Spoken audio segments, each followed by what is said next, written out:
రుద్రంగి మండల కేంద్రంలో నూతన పోలీస్ స్టేషన్ భవన నిర్మాణానికి గౌరవ ముఖ్యమంత్రి రేవంత్ రెడ్డి గారు 2,50,00,000 రూపాయల నిధులు విడుదల చేసిన క్రమంలో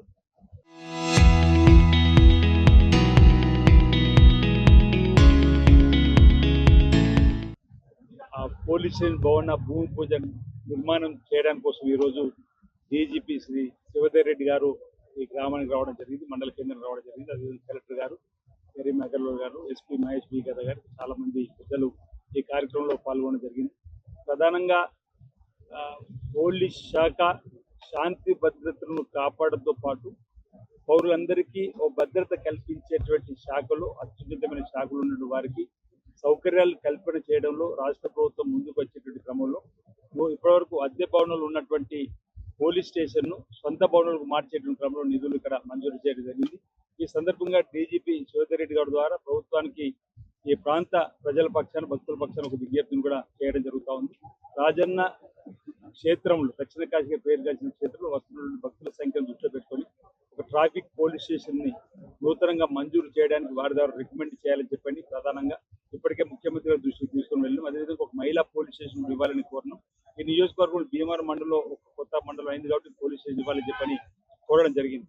ప్రధానంగా గౌరవ ముఖ్యమంత్రి శ్రీ రేవంత్ రెడ్డి గారు ఈ రాష్ట్రాన్ని గంజాయి రహిత రాష్ట్రంగా మార్చడానికి కోసం అసెంబ్లీలో ఒక తీర్మానం చేసిన సందర్భంలో ఆ గంజాయి రహిత రాష్ట్రంగా మలిచేటువంటి క్రమంలో పోలీస్ శాఖ వారి యొక్క సహకారం సంపూర్ణంగా అందే క్రమంలో అలాంటి అడెక్ట్ అయినటువంటి వారిని గుర్తించి వారి కౌన్సిలింగ్ ఇవ్వడం, జిల్లా కేంద్రాల్లో రిహాబిలిటేషన్ కేంద్రాలను కూడా ఏర్పడేసి వారి తల్లిదండ్రులు కొన్ని సందర్భాలు అయితే వాళ్ళ తల్లిదండ్రులు పోలీసులు ఫోన్ చేసి మా పిల్లవాడిని మీరు చక్కటి దారిలో పెట్టండి, అతను గంజాను మాన్పించడం మీరు సహకరించండి, వినపోతే మీరు మా కొడుకును జైలు పంపిన పర్లేదు, మొత్తానికి గంజాయిని మీరు మరిపించేటువంటి పాత్రలో మీరు తండ్రి పాత్ర ఉండాలని చెప్పి పోలీస్ శాఖ కోరుతున్న సందర్భం. అంటే గంజాయి రహిత రాష్ట్రంగా మార్చాలని క్రమంలో పోలీస్ శాఖ కూడా తీవ్రమైనటువంటి కృషి సల్పుతున్నటువంటి సందర్భాన్ని కూడా గుర్తు చేస్తూ రాష్ట్రంలో ఉన్నటువంటి అన్ని శాఖలకు పోలీస్ శాఖకు తేడా, ఇక్కడ పోలీస్ శాఖలో సెలవులంటూ లేనటువంటి సందర్భంలో పనిచేసేటువంటి శాఖ ఏదైతే పోలీస్ శాఖ దసరా నాడు కూడా వాళ్ళు డ్యూటీ చేయవలసిందే, దీపావళి నాడు డ్యూటీ చేయాల్సిందే, మొదటి రోజు కూడా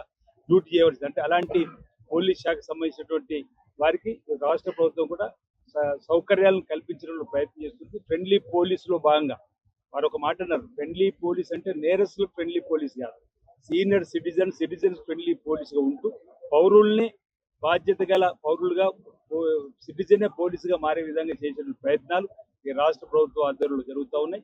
ఈగల్ అన్నటువంటి ప్రత్యేకమైన ఒక ఫోర్స్ను కూడా తీసుకుని వచ్చింది. ఎవరైతే అవినీతి అక్రమాలు కానీ డ్రగ్స్ పబ్స్కి అలవాటు పడిన వారు కానీ ఎక్కడైనా తెలవగానే వారిని పట్టుకునేటువంటి కార్యక్రమం, వారు అన్నట్టుగా ఆ చైన్ మొత్తాన్ని కూడా దొరకటే ప్రయత్నం చేసే సందర్భాలు జరుగుతూ ఉన్నాయి. రాబో రోజుల్లో కూడా పోలీస్ శాఖ ద్వారా మరిన్ని మేలైనటువంటి కార్యక్రమాలు తీసుకొని ప్రజలకు దగ్గరే విధంగా ఉంటుందని సందర్భంగా తెలియస్తాం. ఇక అది వచ్చిపోయిన ముచ్చటండి, మావోయిజం అన్నది లేదు, అయిపోయినట్టు అయిపోయింది, ఇంకేముంది. Thank you. అంటారు కదా, ఎలా ఉండబోతుంది ఇప్పుడు పోలీసింగ్ అన్నది ఇంతకుముందు ఏంటంటే ఈ సమస్య లేని కాలం బాగా తీవ్రంగా ఉన్న టైంలో పోలీసింగ్ ఓరియంటేషన్ డిఫరెంట్ ఉంటుండే, పోలీసుల ఓరియంటేషన్ డిఫరెంట్ ఉంటుండే. ఇప్పుడు మావోయిజం అనే సమస్య లేకుండా పోయింది, నక్సలిజం సమస్య లేకుండా పోయింది. కాబట్టి ఇప్పుడు లాస్ట్ ఫ్యూ ఇయర్స్ నుంచి అయితే నడిపిస్తున్నాం ఫ్రెండ్లీ పోలీసింగ్ అని, దాన్ని ఇంకొంచెం ముందుకు తీసుకుపోయి సిటిజన్ సెంట్రిక్ పోలీసింగ్ అని చేయాలనే ఉద్దేశం అనమాట. పౌరుడే మన పోలీసింగ్ లో సెంట్రల్ పాయింట్ ఉండాలి, సిటిజన్ సెంట్రిక్ పోలీసింగ్. అట్లా పౌరుని కాన్ఫిడెన్స్ పౌరుడు అంటే పౌరాలు కూడా సిటిజన్, వాళ్ళ కాన్ఫిడెన్స్ కూడా మనం తీసుకోవాలి, రావాలి, వాళ్ళది ఫస్ట్ పెరగాలి పోలీసింగ్ పైన. సో దానికోసం అని చెప్పి ఇంకా ప్రజల మధ్యలో ఉంటట్టుగా క్రైమ్ ని కంట్రోల్ చేసేటట్టుగా ఏం ప్రివెన్షన్ మీద కాన్సన్ట్రేషన్ చేసుకుంటా మనం పోలీసింగ్ చేస్తున్నాము, ఇంకా బాగా చేయబోతున్నాం. అట్లాగే దాంట్లో భాగంగానే మనం చూస్తున్నాం, మనం ఈగల్ పెట్టినాం, elite action force for drug law enforcement అని చెప్పి. ఈగల్ ఫోర్స్ మెయిన్ ఉద్దేశం ఏంటంటే గ్రామాల్లో బాగా గంజాయి పెరుగుతుంది, కొంచెం మారుమూల ప్రాంతాలు ఇట్లాంటి గుట్టకొండ ప్రాంతాలు కొంచెం గంజాయి పెరుగుతున్నది, ఇట్లాంటి కంట్రోల్ చేయాలనే ఉద్దేశంతో పెట్టినాము. దానికి స్ట్రాంగ్ పవర్స్ ఇచ్చినాము, ఒక డీజీ ర్యాంక్ ఆఫీసర్ని పెట్టినాము, చాలా ఫోర్స్ ఇచ్చినాము. వాళ్ళకి కావాల్సినటువంటి సరంజామా, కావాల్సినటువంటి కార్లు గిర్లు లాంటివి ఎక్విప్మెంట్ అంతా కూడా ప్రొవైడ్ చేసినాం. అట్లనే సైబర్ సెక్యూరిటీ బ్యూరో కూడా పెట్టినాం. సైబర్ సెక్యూరిటీ బ్యూరో కూడా ఓన్లీ పట్టణాల వరకే పరిమితం కాలేదు, సైబర్ క్రైమ్ గ్రామాల్లో కూడా వచ్చేసింది సైబర్ క్రైమ్ అనేది. సో దానికోసం అని చెప్పి కంట్రోల్ చేయడానికి అని చెప్పి సైబర్ సెక్యూరిటీ బ్యూరో పెట్టినాం. దాంతో చాలా కంట్రోల్ అయింది మన స్టేట్ లో. ఇన్ఫాక్ట్ దేశం అంతా కూడా cyber crime విరిగిపోతుంటే last 1 year 2 years లో తగ్గింది. రికవరీ కూడా బాగుంది. సైబర్ క్రైమ్ లో మనం ఫిజికల్ క్రైమ్ కంటే కూడా ఎక్కువ సొత్తు సైబర్ క్రైమ్ లో పోతున్నది. సో సైబర్ క్రైమ్ లో కూడా పోతున్నటువంటి సొత్తును కూడా రికవర్ చేయడంలో కూడా చాలా ముందున్నాం మనం, కంట్రీలోనే ముందున్నాం మనం. సో ఇవన్నీ కూడా ప్రజలలో ఒక విశ్వాసాన్ని పెంచే ప్రయత్నాలు అనమాట పోలీసింగ్ చేస్తున్నారు. పోలీస్ డిపార్ట్మెంట్ పాత పద్ధతుల్లో మర్చిపోయేసి పాత పద్ధతిలో ఉన్నటువంటి మంచి వాటిని తీసుకోవడం, మంచి ప్రాక్టీస్ తీసుకోవడం, కొత్త పద్ధతిలో వాటిని మిళితం చేసి ఆ రెండింటిని మిక్స్ చేసి ఒక ఫ్యూజన్ చేసేసి మంచి పోలీసింగ్ తీసుకురావడం అనేది మా ఉద్దేశం అనమాట. మరి ఇప్పుడు యువత మెయిన్ ప్రధానంగా గంజా. నేను చెప్పిన కదండి ఇప్పుడే, వాళ్ళు దూరం ఉండాలి.